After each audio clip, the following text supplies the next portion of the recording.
She lies next to you, scrolling through her phone, wearing the same oversized t-shirt she's worn for 3 nights straight. You reach over and she shifts away. Not dramatically, just enough to signal that tonight, like most nights, nothing's happening. She's tired. She's stressed. She's not in the mood. Always something. Meanwhile, she thinks she's still the prize she was at 25, still the woman men would fight for, still deserving of your desperate pursuit. But she hasn't touched you with genuine desire in months. Here's the brutal truth destroying your marriage. She doesn't see the disconnect. In her mind, she's still that hot girl you couldn't keep your hands off. She's still the one doing you a favor by being there. She's still valuable enough that you should be grateful for whatever scraps of affection she occasionally throws your way. And you're reinforcing this delusion every single day by accepting it, by tolerating it, by being the good husband who doesn't complain, doesn't demand, doesn't create consequences for being treated like furniture. You think you're being patient. You think you're being understanding. You think love means accepting whatever she's willing to give. But what you're actually doing is training her to give you less, teaching her that minimal effort gets maximum reward, showing her that she can neglect you without consequence, and then you wonder why her desire is dead, why she treats you like a roommate, why the woman who once couldn't keep her hands off you now can't remember the last time she wanted you. The sickness runs deeper than just sex. It's about how she sees you, how she values you, how she's forgotten that you're a sexual being with needs and desires. She's compartmentalized you into the provider box, the comfort box, the stability box, but the lover box that's been sealed, shut and forgotten. And every day you accept this arrangement. You're signing your own sexual death certificate. Married women who lock down their husbands young often live in a fantasy bubble. They still think they're 25, still think they're the catch, still think male attention means what it meant before they had a ring. They confuse the gym trainer being friendly with genuine interest. They mistake co-workers' politeness for attraction. They interpret social media likes as proof they've still got it, and this delusion feeds their complacency. She doesn't realize that sexual attention isn't the same as being chosen. Men will flirt with anything halfway attractive. They'll give attention to any woman who might give them something. But would they commit? Would they sacrifice? Would they build a life with her? That's a different calculation entirely, and she's confusing the abundance of meaningless attention with actual market value. Like someone thinking they're rich because they have a wallet full of monopoly money. This misperception creates entitlement that's poisoning your relationship. She thinks she's doing you a favor by being there. Thinks you should be grateful she chose you. Thinks her mere presence is enough contribution. So she stops trying, stops initiating, stops seeing you as someone to win over, and starts seeing you as someone who's already won. And won things don't require maintenance in her mind. The consequences for you are brutal. You feel ignored, like your needs don't matter, neglected, like you're not worth the effort, taken for granted, like a paycheck that shows up regardless of recognition. You're living with someone who thinks she's blessing you with her presence while treating you like an appliance. And the sickest part, you're letting her. You're enabling this delusion by not creating any consequences for it. She genuinely doesn't understand that her market value isn't what she imagines. That being chosen once doesn't mean she'd be chosen again. That keeping a man requires different skills than catching one.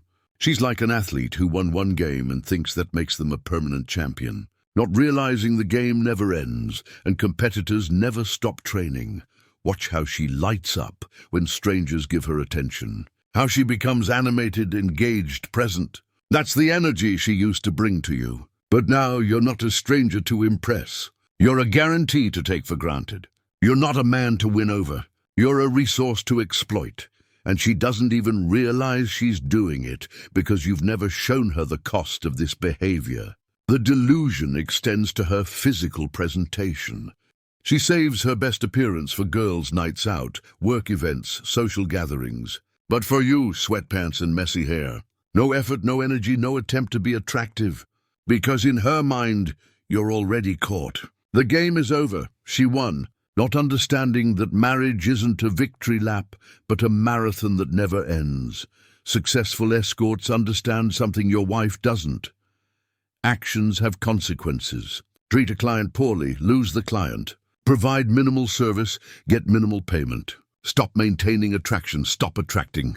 They understand that desire isn't automatic, that value requires maintenance, that attention must be earned repeatedly, not assumed permanently. These women know that human behavior responds to consequences, not feelings. You can feel grateful all you want, but if you don't show it, it doesn't exist. You can feel attracted internally, but if you don't express it, it's meaningless. You can love someone deeply, but if you don't demonstrate it through action, it's just a story you tell yourself. They operate in reality, where results matter more than intentions. Your wife lacks this understanding because she's never faced consequences. She reduces intimacy, you stay. She neglects your needs. You remain faithful. She treats you like a roommate. You keep paying the bills. Where's the consequence? Where's the incentive to change? She's learned that she can give minimum effort for maximum security. And you've been her teacher. The behavioral reinforcement you're providing is destroying your marriage. Every time you accept neglect without consequence, you're training her to neglect you more. Every time you tolerate disrespect without response, you're teaching her disrespect is acceptable. Every time you remain fully committed while receiving partial effort, you're reinforcing that partial effort is enough. You're literally conditioning her to desire you less.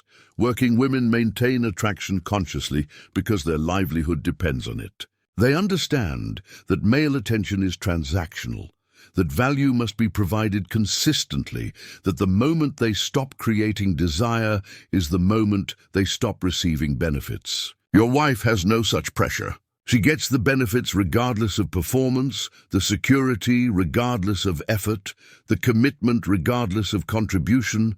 They also understand energy management. They know when to be available and when to create distance, when to give attention and when to withhold it, when to satisfy and when to leave someone wanting more.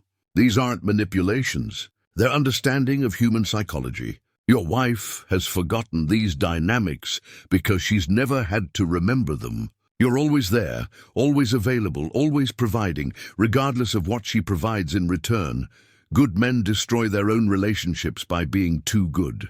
You tolerate emotional neglect because you think that's what good husbands do. You accept minimal intimacy because you think that's love. You avoid creating consequences because you think that's being understanding, but what you're actually doing is teaching her that your needs don't matter, that your desires are optional, that your satisfaction is unnecessary.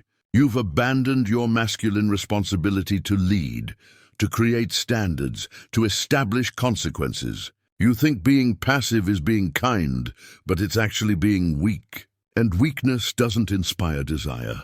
It inspires contempt. Not conscious contempt, but the unconscious loss of respect that kills attraction faster than any physical change ever could. Masculine energy isn't about domination. It's about decisiveness, about presence, about strength that creates security. When you withdraw that energy, when you become passive, when you stop leading, her feminine energy has nothing to respond to. She needs your masculine frame to activate her feminine response. Without it, she becomes masculine by default, and masculine women don't feel desire for passive men. Your withdrawal or shift in energy is the only thing that signals consequences. Not angry withdrawal, not punitive silence, but the genuine shift that comes from self-respect. When she feels you pulling away, not manipulatively, but authentically, something primal activates. The fear of loss, the recognition of value, the understanding that you're not a guarantee. This shift can realign the entire dynamic, but most men are too afraid to risk it. You think maintaining peace is maintaining relationship, but peace without passion is death. Comfort without desire is roommates. Security without sexuality is friendship. You're so focused on avoiding conflict that you're avoiding connection. So committed to being good that you've stopped being attractive. So determined to be understanding that you've become invisible. Look at yourself honestly. When did you stop being the man she desired and become the man she depends on? When did you trade being her lover for being her provider? When did you accept that your sexual needs matter less than her comfort? These aren't natural progressions. They're choices you made by not making choices, by not maintaining standards, by not requiring mutual desire as a condition of continued investment.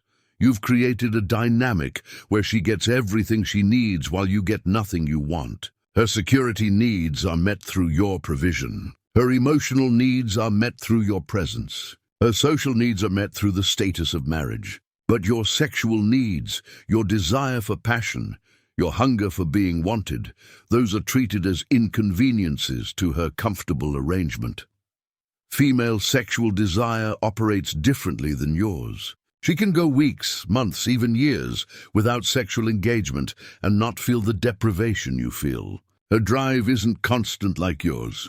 It's responsive. It needs activation. And in long-term relationships, that activation doesn't happen automatically. It requires effort, energy, intentionality, none of which she's providing because she doesn't understand she needs to. Long-term relationships naturally decline in sexual intensity. Novelty fades, mystery disappears. The chemical cocktail of new love stops flowing. This is biological reality, but most couples interpret this as falling out of love rather than what it actually is. The transition from passive desire to active choice, from automatic attraction to intentional connection, from chemical reaction to conscious decision. Male initiation is often necessary to revive sexual energy. But you've stopped initiating because you're tired of rejection. She's stopped responding because she's not naturally aroused. You both wait for the other to create what neither of you is creating. And in that stalemate, desire dies. Not dramatically, just slowly, quietly, until one day you realize you're living with a stranger who shares your bed. The misalignment between desire and action creates death spirals. You want her, but don't pursue because you fear rejection. She might respond, but doesn't initiate because she feels no active desire. You both interpret the other's inaction as lack of interest. Both withdraw further. Both protect themselves from vulnerability. Both kill the very thing they claim to want. Her biology doesn't create spontaneous desire for familiar partners. Your presence doesn't trigger the same response it did initially. This isn't personal, it's physiological. But instead of understanding this and working with it, she assumes her lack of desire means something's wrong with the relationship. Or worse, she assumes it's normal and stops trying entirely. The biological reality is that female desire in long-term relationships requires conscious cultivation. It needs to be built through anticipation, through tension, through polarity. But she's eliminated all of these. There's no anticipation because you're always available. No tension because everything's comfortable. No polarity because you've both become neutral roommates. And in this flat emotional landscape, desire cannot grow. She doesn't understand that her lack of sexual interest isn't evidence of lost love. It's evidence of lost effort. That her body needs different stimulation than yours to activate desire. That waiting to feel like it means waiting forever. That desire in long-term relationships is a choice before it's a feeling. But she's waiting for the feeling without making the choice. Women respond to consequences, not constant tolerance. This isn't about punishment. It's about reality. When actions have outcomes, behavior changes. When neglect has cost, attention increases. When taking someone for granted has risk, appreciation grows. But you've created a consequence-free environment where she can neglect you indefinitely without risk. Emotional neglect continues when you fail to assert boundaries, not aggressive boundaries, not ultimatums, but clear standards about what you'll accept. When she treats you like furniture, you don't have to remain in the room. When she neglects intimacy, you don't have to provide boyfriend benefits. When she takes you for granted, you don't have to be constantly available. These aren't games, they're natural consequences. Setting standards and withdrawing energy teaches lessons words never could. When you stop being constantly available, she notices your absence. When you invest energy elsewhere, she feels the deficit. When you stop pursuing, she experiences the loss. These consequences communicate what your complaints never accomplished, that your presence is voluntary, your commitment is conditional on mutual effort. Your love doesn't mean accepting neglect. Consequences enforce accountability. She needs to know that treating you poorly is cost, that neglecting intimacy risks losing connection, that taking you for granted might result in you being gone, not as threats, but as natural outcomes. Like touching fire burns, neglecting partners creates distance. And only when she feels that distance does she remember your value. The goal isn't to manipulate, but to maintain self-respect. You're not playing games to make her chase you. You're genuinely investing your energy where it's appreciated. You're not withdrawing to punish her.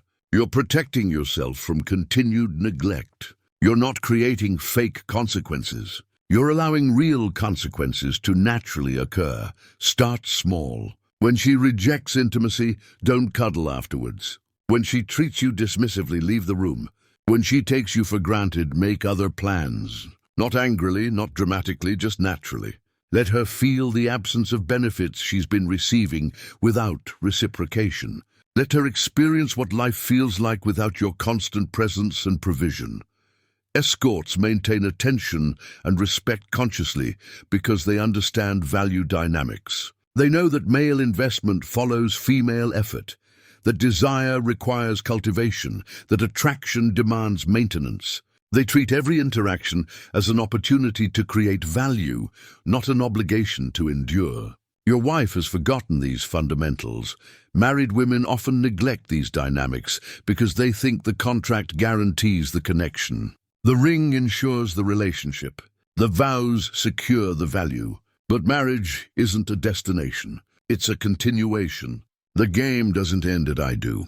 That's where it intensifies, because now you're competing against complacency, familiarity, and the slow death of taking each other for granted. She doesn't value what maintaining attraction requires because she's never lost it. She's never experienced a good man walking away, never felt the consequences of neglect, never learned that good relationships are rare and fragile, requiring constant care. She treats your relationship like it's permanent, when it's actually perpetually renewable. And she's been coasting on automatic renewal without reading the terms. Treating relationships as rare prevents complacency. When she understands that what you have is exceptional and losable, behavior changes. When she recognizes that good men who tolerate marriage without intimacy have options, effort increases. When she realizes that her position isn't guaranteed, investment returns. But this realization only comes through experiencing consequences, not hearing complaints. The value she's forgotten isn't just sexual. It's about presence, attention, energy, effort, about making you feel like a priority instead of an obligation, about treating you like a lover instead of a provider, about seeing you as a man with options instead of a guarantee. She's forgotten that your presence is a gift, not a given, that your commitment is earned, not assumed, that your love is valuable, not automatic. Men regain control by shifting energy and enforcing consequences. Not control over her, but control over yourself, over what you'll accept, over where you'll invest, over how you'll allow yourself to be treated. This shift in energy changes everything, not immediately but inevitably, because energy shifts are felt before they're understood. Withdrawal from tolerance signals change. When you stop accepting minimal effort, she feels the standard rise. When you stop being available for neglect, she notices the absence. When you stop providing husband benefits for roommate treatment, she experiences the loss. This withdrawal isn't angry or punitive. It's the natural result of self-respect returning. Attractiveness and desire are maintained through accountability. When both parties know their position requires effort, effort continues. When both understand that neglect has consequences, attention persists. When both feel the stakes, investment remains high. But you've removed the stakes for her while maintaining them for yourself. And that imbalance is killing everything. Healthy relationships emerge when both parties feel consequences, when both have something to lose, when both understand that their partner's presence is a choice, not an obligation. This doesn't mean living in fear. It means living in reality where actions matter, where effort counts, where taking someone for granted is recognized as the relationship killer it actually is. Your transformation starts with recognizing your own value, understanding that you deserve desire, not just tolerance, that you merit enthusiasm, not just acceptance, that you're worth effort, not just presence. And when you truly understand this, when you embody this, when you stop accepting less than this, everything changes. Not because you demanded it, but because you stopped accepting less than you deserve. The shift in your energy will confuse her at first. She'll wonder why you're distant, why you're not pursuing, why you're not available. Good. Let her wonder. Let her experience the uncertainty she's never felt. Let her question the security she's taken for granted. This confusion is the beginning of awareness, the start of recognizing what she's been risking without knowing it. She needs to feel your absence to value your presence. Not vindictive absence, not manipulative distance, but the genuine redirection of energy toward where it's appreciated. When you stop being constantly available, she remembers that you're choosable. When you invest in yourself, she sees you as investable. When you have options, she remembers she was once an option too. The comfortable assumption that you'll always be there is killing her desire. Security breeds complacency. Guarantee breeds neglect. The knowledge that you're locked down removes the need to keep winning you. But when that assumption gets challenged, when that security gets questioned, when that guarantee becomes conditional, suddenly you're not furniture anymore. You're a person, a valuable person, a person who might leave. This isn't about making her jealous or playing games. It's about living in truth. The truth that you don't have to accept neglect, that you won't tolerate indefinite rejection, that your commitment comes with conditions, namely mutual effort and desire. When she feels this truth, not through words, but through energy, through actions, through consequences, desire often returns. Not always, but often enough to try. The transformation in her behavior when she realizes you have options is profound. Suddenly, she sees you through different eyes. Not as the guaranteed provider, but as the choosable partner. Not as the lockdown husband, but as the man other women would want. This shift in perception changes everything, because desire follows value, and value is only recognized in contrast to potential loss. Remember, you're not trying to hurt her or manipulate her. You're trying to wake her up to what she's losing through neglect. You're trying to resurrect the woman who once desired you by becoming the man worth desiring again. You're trying to save your marriage by stopping the behaviors that are killing it. And sometimes that means letting her feel the reality of what life without your full presence would actually mean. The ultimate goal isn't to leave or to make her chase you forever. It's to re-establish a dynamic where both of you are choosing each other actively, where desire is cultivated consciously, where neglect has consequences and effort has rewards. It is to transform your marriage from a guarantee into a choice, from an obligation into a desire, from a habit into an intention. And that transformation starts the moment you stop accepting less than you deserve and start requiring the mutual desire that makes marriage worth maintaining. If this message resonates, if these patterns feel familiar, if you're tired of being treated like furniture in your own marriage, share this with other men who need to hear it. Like this video if it exposed dynamics you're living but couldn't articulate. Subscribe for more unfiltered truth about relationships, desire, and the consequences that create change. Because someone needs to say what millions are experiencing, but nobody's discussing. The resurrection of desire starts with the death of accepting neglect.